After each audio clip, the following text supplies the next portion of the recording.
Your question, why protest groups are continuing to display highly disturbing imagery in areas like Castletown Square.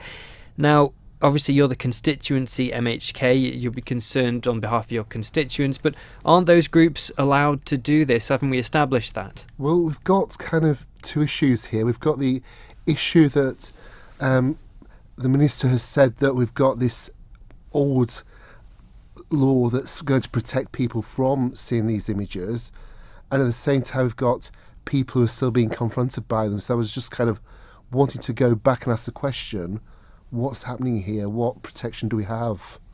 Hadn't the police, I think, if I remember correctly, said they weren't infringing on they were legally allowed to do that? We've got that, but we've also got the issue that young people have been involved in this actual example that I'm bringing to attention.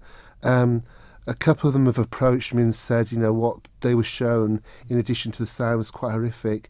The students were wearing school uniforms, so, you know, they may have been over 16. In fact, the two that spoke to me were under 16. But you've got a clear issue there that things are being put into the public domain which are causing concern. You were a teacher for a very long time. Do you feel an added responsibility, or are you just aware of the issues surrounding how something like that could affect a younger person? I think it's something that can affect all of us. The first time I saw the post, I was quite horrified and kind of looked away. It's that natural response. I've had students approach me, but I've also had a couple of parents. One of the parents' letters was quite emotional in terms of what she'd been through and what she was seeing next to the Memorial Gardens in Castletown. And, you know, it's an issue. I do feel that free speech is important. People have got the right to say what they think, but at the same time, this imagery is going to that next step, and it is a concern, definitely. Bearing in mind that sensitivity with regards to free speech, do you have any idea of any mechanism the police could use to maybe protect younger people, or do you have an idea of what you'd like to see done, or do you just want the conversation to keep going on this? I think we definitely need a conversation.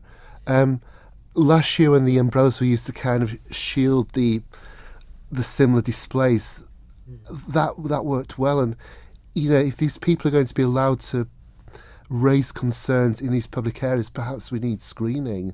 Perhaps we have a system where people can be invited to go behind the screen and see the material. But for it to be there and so visual to anyone with quite small signs, when people are rushing along with their mobiles and think of other things, the warning signs aren't really that significant and easy to miss. So I do think people should have the right to raise concerns, but at the same time, other people should be there and protected in an adequate way.